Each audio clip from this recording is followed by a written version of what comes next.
right, thank you for staying with Daybreak. We're starting that conversation on mental health right now. I'd like to hear your views as well. At Trevor Mbija at Citizen TV Kenya, use the hashtag Daybreak. Have you dealt with it before? What are the telltale signs? What is your advice to the people? What are your views, basically? Because this is not one of those things that anybody can claim to have a direct answer to. We're just trying to discuss it as a people and find out what is the best way of dealing with the pressure that comes with everyday life. And joining me in studio now is Kamau Mwangi. He's a psychologist and a lecturer at Tangaza University. Thank you so much for making time.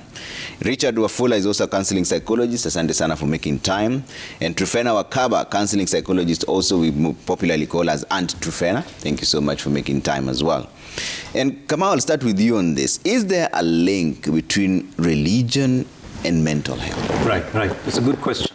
I would actually put that in a broader sense, that belief system and mental health. Okay. That's the better way of looking at it. So religion is very interesting because it speaks to our innermost desires, and that's why it brings a lot of conversation. So if you were to look at how many people have died since January in Kenya, there are many situations that more people have died, in fact, than the 100 people. But we bring around the conversation about religion because it's a narrative and it is an aspect of human condition that we really, that touches into our very, very being. So the better way of looking at it is, can belief system lead to mental illness? And the answer is yes. That's what we do as therapists, to help you partly reorganize your thoughts, reorganize what you believe, and see what is harming you. So there is a link insofar as belief system can tend to move away from the center and go to any kind of extremes. As we say, leftist versus rightist and all that. So that's an aspect of a belief system that tends to go all right. So there is that tendency, even on religion, to go to those kinds of extremes. But remember, majority of people are at the center. So this belief system that you're talking about, there are two perspectives to it. There's the victim perspective and the perpetrator perspective. Absolutely. So how do they view this particular system? Because we've seen, even when we're talking about these cults, a religious leader telling their followers to starve to death, to go and meet Jesus. And he's not starving. So where then do you draw the line between the victim's beliefs and the perpetrator's beliefs? And how then do they merge into this situation that we have now? So underlying this belief system is personalities, right? So you might find, so in psychology, there's what we call the dark tetrad. There's the 4 personality types that are really dark. So there's Machiavellianism, there is sadism, there is narcissism and psychopathy. So someone like this guy could be leaning towards Machiavellianism, the love for power and manipulation, and narcissism, to be admired and to be in charge and to be in control. Whereas the people that he's controlling have a tendency to be vulnerable to manipulation. They have a problem with their identity formation. They have a problem, maybe they are going through a crisis, and this guy comes and says, I have the answers for you. I can answer you. And maybe they're having guilt, something they should have done, or maybe they're struggling with stress or anxiety or depression, or someone died. They're in a state that they are manipulable because of the world they're living in, or because of their personality type. Like we say, people who are highly no-penness, people who have high levels of neuroticism, anxiety, depression, people who are very agreeable. They tend just to accept whatever is offered to them. So it's a dance. It's a dance between the one who loves power and the one who is very timid to stand up on themselves, among other factors as such. Wafula, do you see a link between religious beliefs and mental health? Yes. There's a link, because then the belief that this Christian will have is what then would make them make that decision to either then hear and follow and even accept what then the religious leader is saying. I wouldn't, for example, be able to follow something that I don't believe in, okay? So it's all about me first believing that what this leader is telling me is actually something that would help me. And like what Kamau is saying, is that sometimes then we get ourselves into a very desperate position that then makes us even sometimes not make that informed decision. So yes, there's that link, and it goes down to then, what are your thought processes? What are you processing? What are you believing to be right or wrong at that particular point? But is this belief a seasonal thing? Because these churches sometimes, and I don't want to just talk about churches, is sometimes when you're brought up, that's not the church you're going to. I mean, this is a new church in 2003. Before that, you're going to a different church. So what now makes you then change midway? Because this is not what innately you used to believe. I think interesting, because then, like you're putting it correctly, sometimes it's about what you see other people doing. It's about you imagining that if I would change from this house to the next one, then my problems will be solved. So you observe people in masses, following a certain, spiritual leader.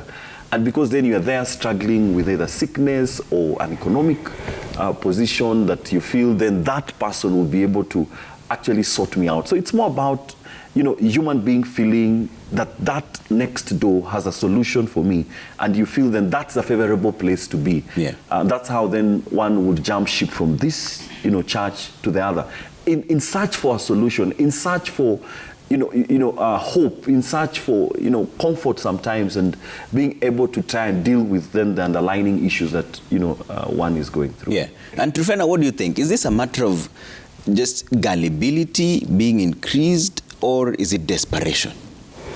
I would see it also a state of being so needy, and then there comes a person who offers instant solution, and because when people are going through despair, through poverty, through issues, the power of reasoning sometimes is a bit minimal, and then they see a person here who is talking of things being instant, and after that, now they think that when I go, like he has said, the next door, then I'll get my solution there and there.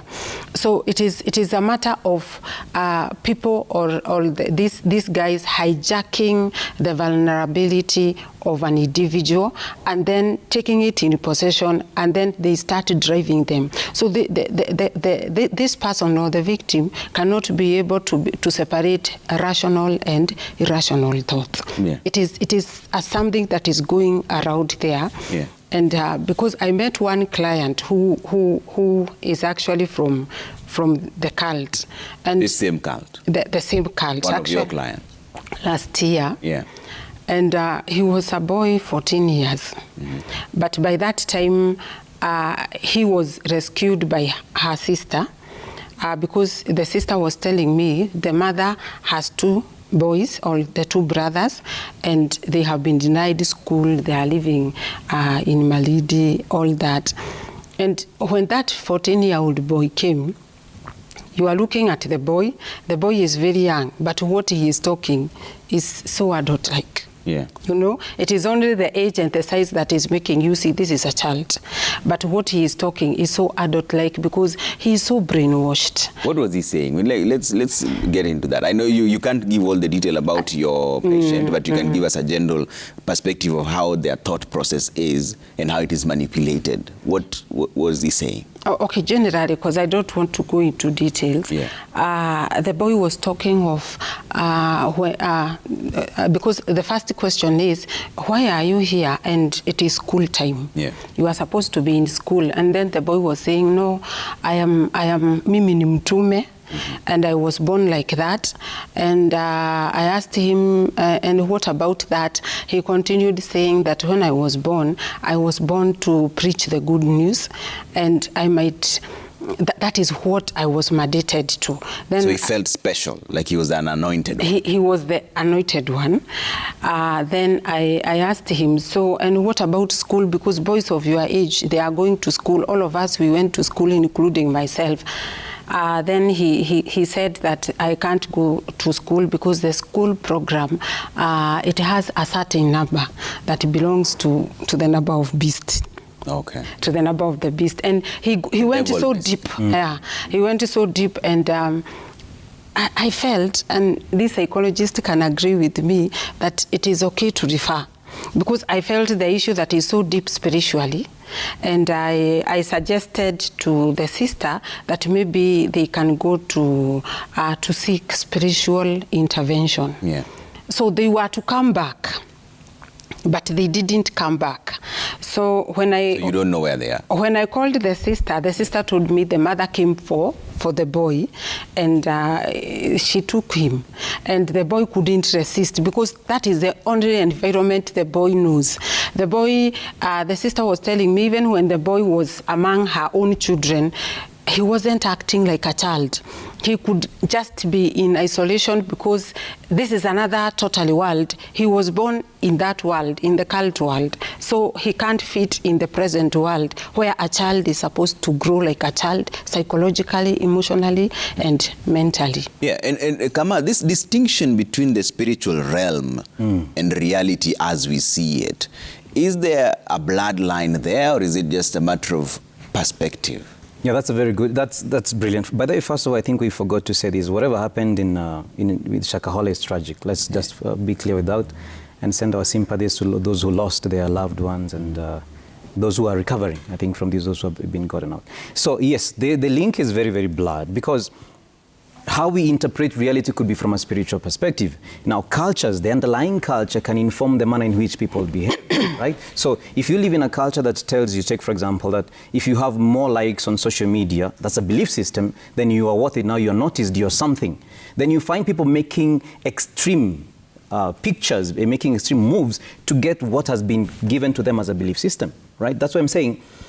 This does not happen specifically to the religious realm. Now, at the spiritual and the cultural, when you live in a culture where a lot of experiences are interpreted spiritually for the longest time. Take, for example, one of the things I realized is we do not have a word for religion in our culture.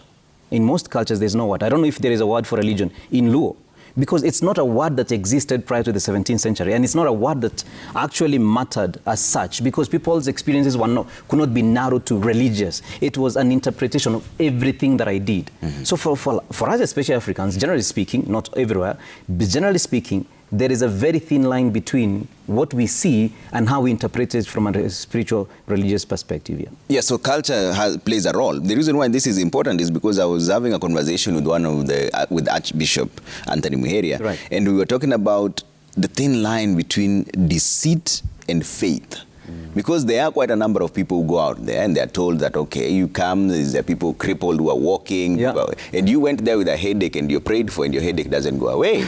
Then you're told it's because your faith is not strong enough. So how then do you distinguish between actual faith and deceit? Right. So salvation, if you're from a Christian perspective, salvation, the word salvation means health. Like the source of the word salvation means health. If therefore I'm following a kind of a religious pattern that makes me unhealthy, then that's a very, very good criteria that it is not. Number two, what we believe as Christians, generally speaking, is God is a God of hope. When you're here, even at your worst kind of sin, God is always calling you forward. Hopefulness.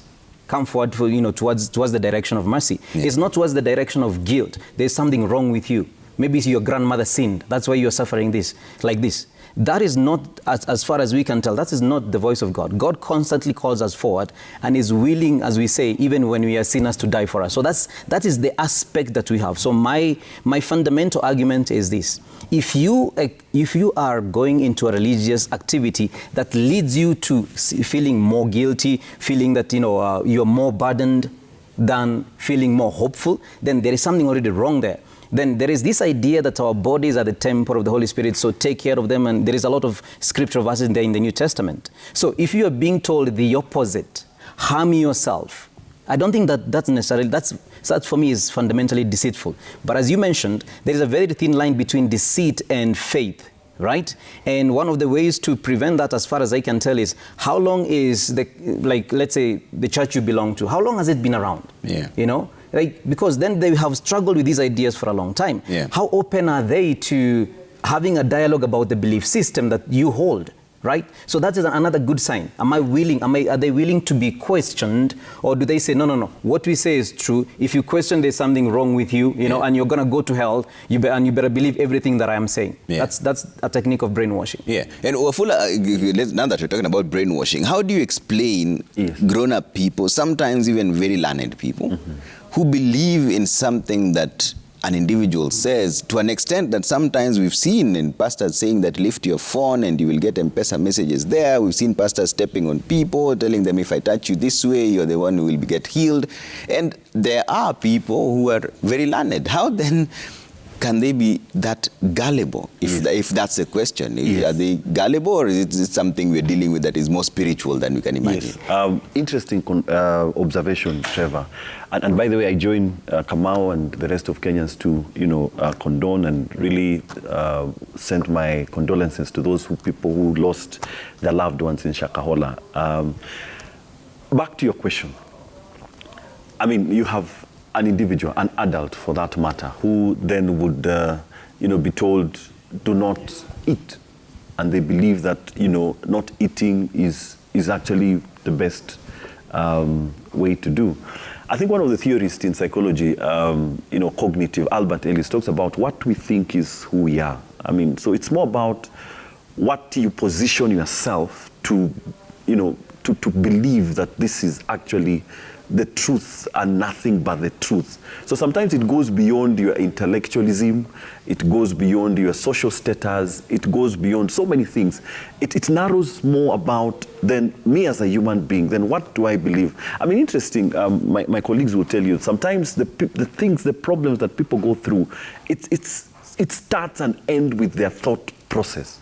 It's what they think, it's what they believe that makes them actually, because then it is, again, they will tell us that it is from our thought process that then we feel, then we behave. So it starts from me thinking, as I'm being told by that spiritual leader that, by the way, as a Christian, then you need to observe A, B, C, D principles. Then, with time, you accept that then what I'm being told is actually the fact, it's actually the truth. And it's very difficult, Trevor, I'll tell you that sometimes, changing a perspective of a person, and especially when they hold firm that then this is the right thing to do, it becomes very difficult, even as you have observed, even if he's an intellectual of whatever status or standard in the society, it becomes very, very difficult. So what we are seeing actually happening in our country, not just now, but even in the past, and especially then because of what people, the different sects that people belong in, it's about what they have been meant to believe that is right. Okay. So you've had people who say that my church is the best, and yours is not. Then you ask them, so what makes you think that your church is the best? They'll tell you, no, we have certain practice that we observe. We have certain ways of doing things. So with time, they have actually accepted that then there's nothing else that would match that practice in their church, and therefore convincing them differently is very wrong. And that's how some of these people, have lost their lives, because of believing that if you starve yourself to death, you're actually going to meet Jesus. So changing that perspective from them, it starts from then challenging that perspective. If you don't challenge that perspective, then this person will not have a different way of doing things. And that's why, we saw in the media the other day when a woman was rescued and, they were trying to even give water. And she said, no, you people want to kill me. And yet she was being rescued. It's because she believes that being, or rather starving to death, is what family will take her to, to meet Christ. Yeah. And Antrifena, how do we shape the thinking of the people, if it is possible anyway? Because even that in itself is a very fluid status. Somebody might think one way up to a certain point and then meet somebody else who completely reverses their thinking into something different. We can do that by telling people the truth. Yeah. Because the truth has a way of penetrating, and even if lies, they are more manipulative, there is a way the truth stands. Because when you look at these people, and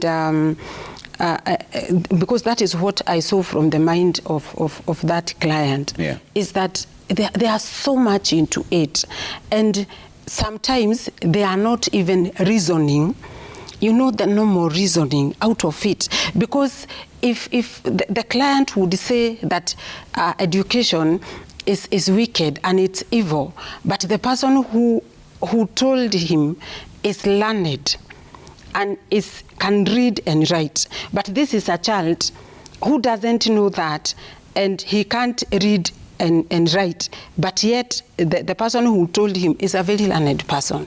So the power of poor reasoning instilled by people who are there to manipulate. I would say that if they are coming through the church, and through the Bible, because we can see they are still holding the Bible and they are talking about the Bible. And what I came to realize is that they also quote the Bible. So they are coming through the Bible, whether they are right or wrong, they are using it. So, so that we can try to separate lies and the truth, I would suggest that people to use the same Bible, but to use it correctly. Because as much as now we have cult, I believe that there are also churches or religious organizations that are very authentic. So people should seek that, and that is what I was telling this sister, that probably you can look for a very well-founded Bible church, and then this boy needs to be told the truth, the real truth from the lies. Because unless a person is told the truth, that person cannot understand. Unfortunately, there is a way lies get in more than the truth. Yeah. And sometimes you realize that these people, as much as they are learned, they have big jobs, they are wealthy, there is a way lies have penetrated into them. And psychologically, they keep on thinking about them, whether they are learned or not, because they are being talked to a person whom they cannot question.